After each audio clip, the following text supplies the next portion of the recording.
오늘 하나님 말씀은 사도행전 1장 1절 본문에 들어갑니다. 지난 시간에 우리가 선교사님들이 와서 예배 드릴 때 총론을 했어요.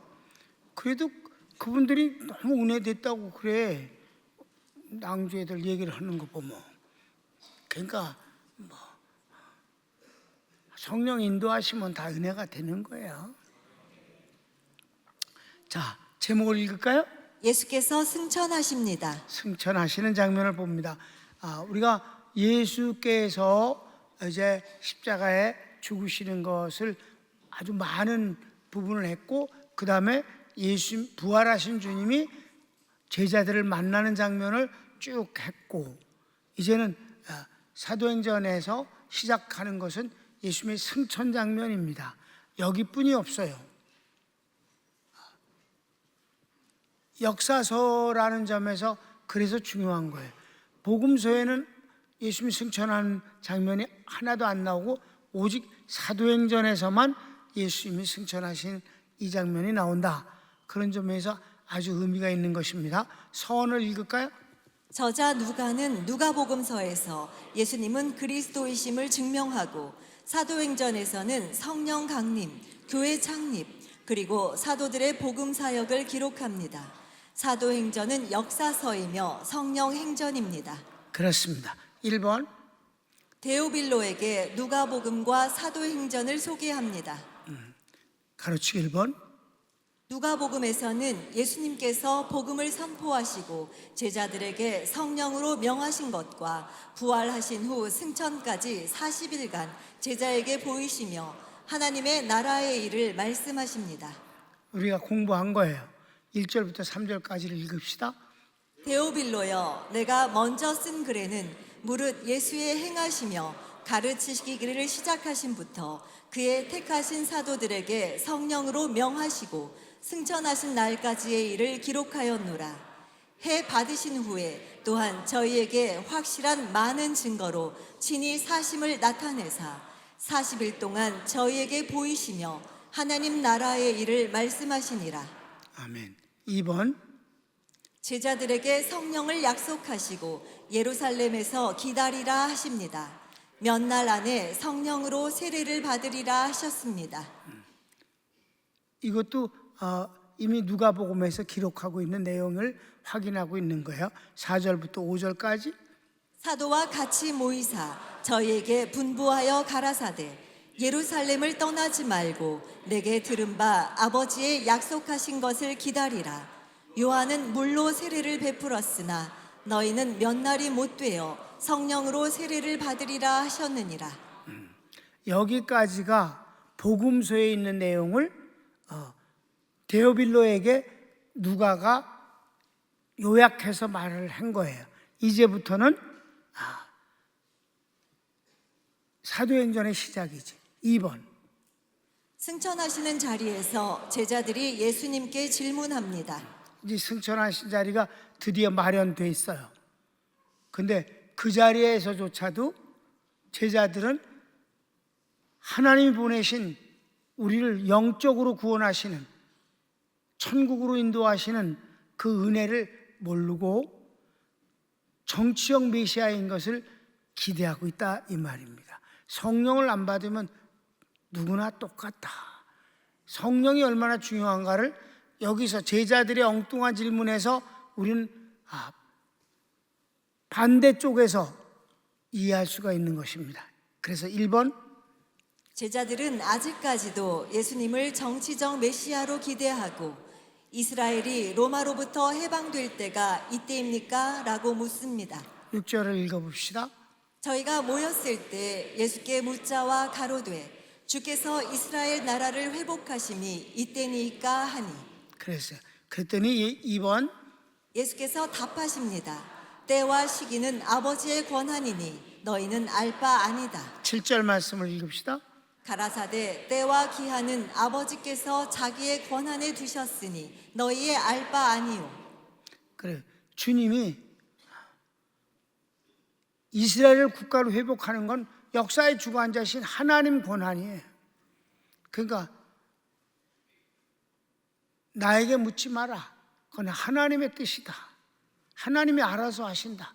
근데 그 알아서 하신 것이 1948년에나 됐다니까? 그렇잖아요. 이스라엘이 회복된 것이 그렇게 오래 있다 그러니까 얼마나 오래 있다가 된 거예요? 그러니까 1900년이나 지나서 일이 이루어졌는데 제자들은 지금입니까? 지금입니까? 이랬다 이 말이에요. 그러니까 우리가 이렇게 이런 하나님의 역사를 보면서 인간의 삶이 참 짧지 않느냐, 짧은 인생이 하나님을 이해하려고 애를 쓰는 것이 조금은 무리가 아니겠는가. 그죠? 계시하신 말씀을 인해서 우리는 이해할 뿐이고 믿을 뿐이다.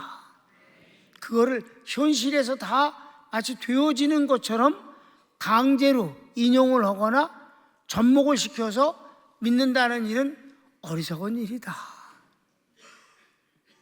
그래서 3번, 너희는 오직 성령을 받으면 권능을 받게 되고 내 증인이 될 것이다 라 하십니다. 유명한 8절입니다. 같이 읽읍시다. 오직 성령이 너희에게 임하시면 너희가 권능을 받고 예루살렘과 온 유대와 사마리아와 땅끝까지 이르러 내 증인이 되리라 하시니라. 하나도 어려운 말씀이 없기 때문에 내가 설명을 안 해요. 그냥 제목 쓰고 그 성경 본문을 읽으면 그냥 진행되잖아요. 그렇죠?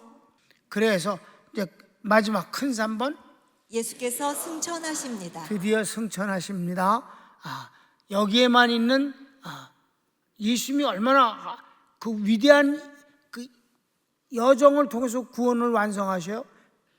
임마누엘 태어나시고, 그리고 복음 사역을 33년간 하시고, 그리고 죽으시고 부활하시고 승천하신다. 그리고 승천해서 하나님 보좌 우편에 앉아 계신다. 이런 면에서 여기 승천이라는 자리는 굉장히 중요하다 이 말이에요. 마치 주님이 태어나시는 것처럼 부활하시는 것처럼 중요한 사건입니다. 자, 그런데 아주 간단하게 기록을 하고 있단 말이에요. 승천하시는 장면을 보면 1번, 말씀을 마치시고 제자들이 보는 데서 올려져 가십니다. 휴거입니다.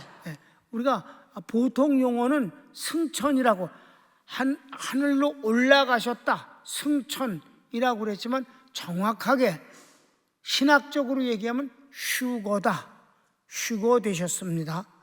아셨죠? 예. 그럼 한번 그 휴거라는 것을 조금만 설명해 주면 여기서 나오는 말씀에 올려져 가시니 라는 단어가 호페르테라는 단어예요. He was taken up.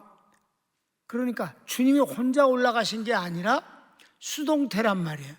주님이 누군가에 의해서 올려져 가셨다, 모시고 갔다. 아멘. 누가? 성령님이. 성령님이 모시고 올라간 거예요. 주님이 혼자 부활하신 거 아니에요.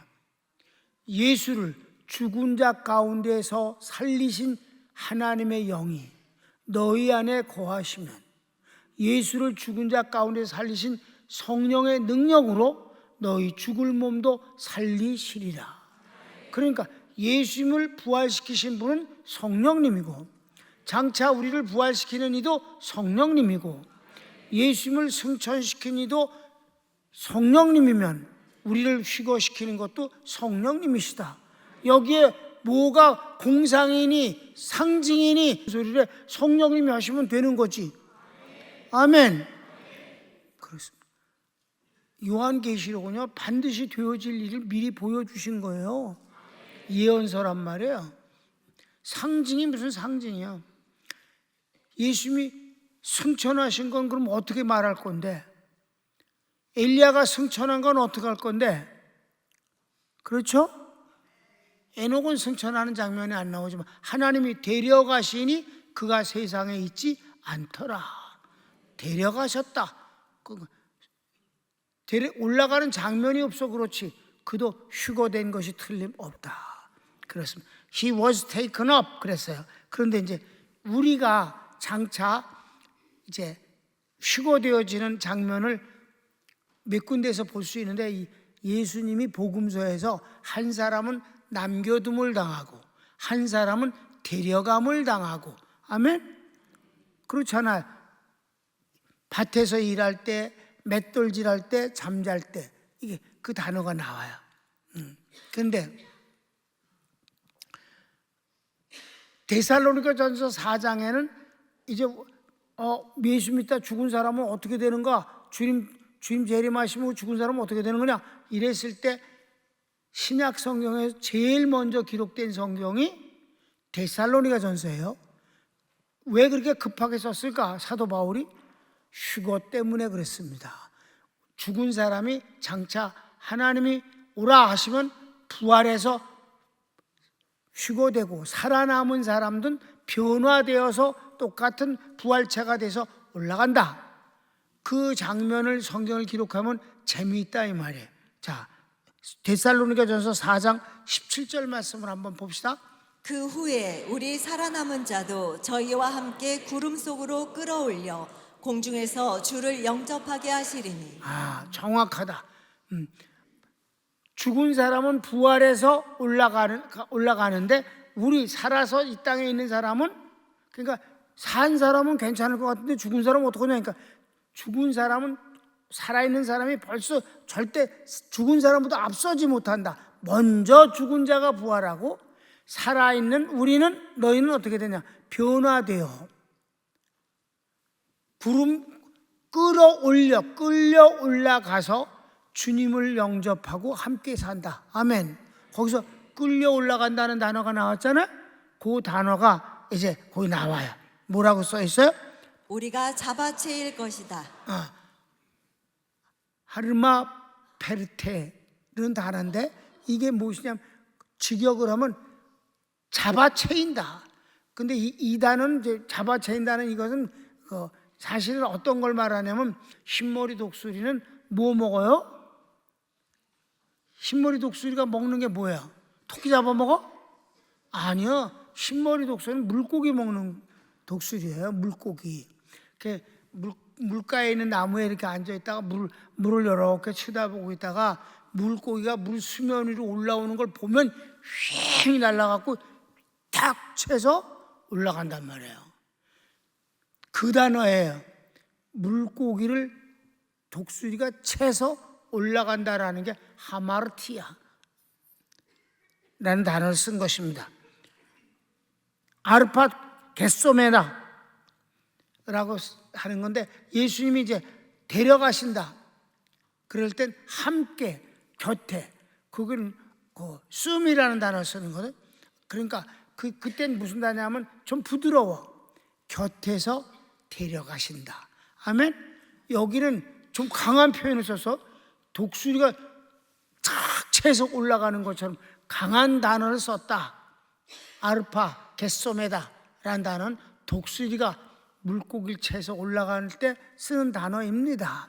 낚아채일 것이다. 아무튼 이렇게 분명히 성경은 말씀하고 있는데 휴거가 없다고 말하면 안 되지. 주님이 휴거 되셨잖아.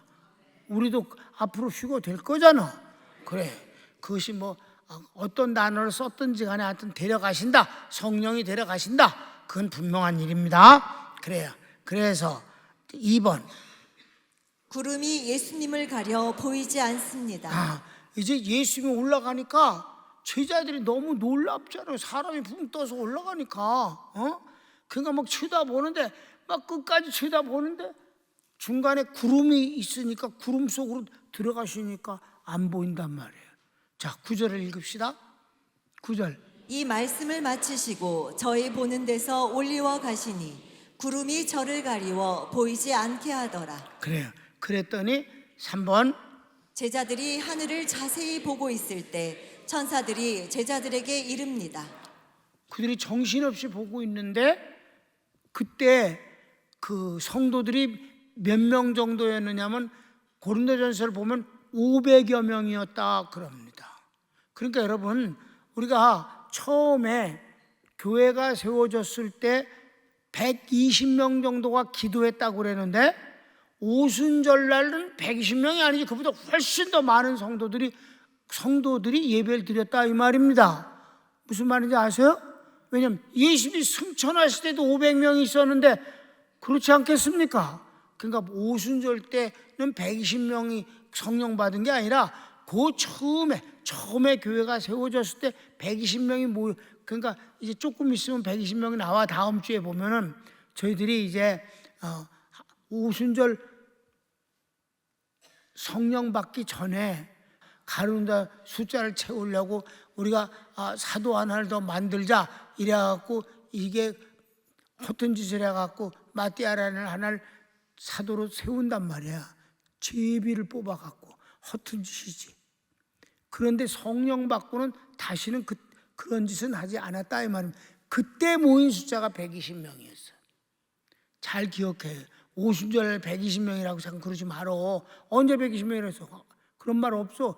오순절 승천하실 때, 오순절 전에 승천하실 때도 500명이 모았는데 오순절 때는 더 많이 모였지. 그렇고 막 성령 충만해갖고 아우 성이 나섰다 이 말입니다. 이해되셨습니까? 그래서 제자들에게 이제 천사가 가르쳐 줍니다. 뭐라고 말했는지 봅시다. 올라가실 때 제자들이 자세히 하늘을 쳐다보고 있는데 흰 옷 입은 두 사람이 저희 곁에 서서 가로되 갈릴리 사람들아 어찌하여 서서 하늘을 쳐다보느냐. 너희 가운데서 하늘로 올리우신 이 예수는 하늘로 가심을 본 그대로 오시리라 하였느니라. 그대로 오신다. 너무 분명한 말씀 아니에요? 주님의 재림이. 그렇습니다. 주님은 그렇게 오시는 거예요. 누가복음 21장 27절도 보면 그때 사람들이 인자가 구름을 타고 능력과 큰 영광으로 오는 것을 보리라. 예수님이 직접 말씀하신 거예요. 누가복음은 누가는 사실적인 것을 기록하는 걸 아주 좋아해요. 직업이 의사이기 때문에 더더욱 그렇습니다. 그래서 역사서를 쓰게 된 거예요. 예수님이 그렇게 분명히 말씀하셨어요. 내가 구름을 타고 다시 온다 라고. 그럼 이렇게 약속을 하시고 천사도 그렇게 예언을 해줬는데, 그럼 진짜 오시는 주님을 기록한 요한계시록은 뭐라고 했는지 한번 보면 재밌지 않겠어요? 자, 4번. 예수님께서 재림하시는 장면을 요한계시록은 이렇게 예언합니다. 그래요. 19장 11절 14절을 봅시다. 또 내가 하늘이 열린 것을 보니 보라 백마와 탄 자가 있으니 그 이름은 충신과 진실이라. 그가 공의로 심판하며 싸우더라. 하늘에 있는 군대들이 희고 깨끗한 세마포를 입고 백마를 타고 그를 따르더라. 이게 바로 예수님이 재림하시는 장면을 아주 구체적으로 기록해 놓은 것이며, 이대로 주님은 오실 것입니다. 그 뒤에 따르는 백마를 탄 군대들은 바로 휴거되었던 우리들입니다. 그때는 있잖아, 변화가 되기 때문에 모든 면이 변화되거든요. 주책도를 안 들어요. 나는 있잖아, 천국이 너무 좋은 것 중에 하나가 주책도를 안 들어서 그게 너무 좋아. 주책.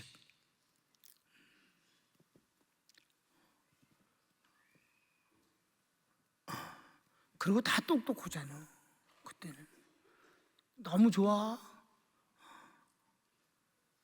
천국은 너무 좋은 거예요. 그런 게 사람들이 막 바뀌어갖고 다 바뀌었잖아. 예수님에 대해서 인간적인 면에서 궁금증을 갖고 이렇게 천국에 대해서 그런 건 그건 잘못이야. 우리는 계시된 것만 알고, 계시된 것만 믿고, 계시된 것만 사모한다. 손을 모으세요.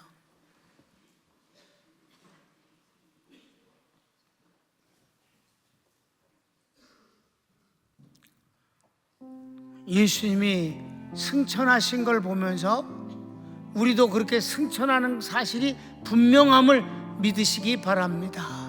우린 성경을 믿습니다.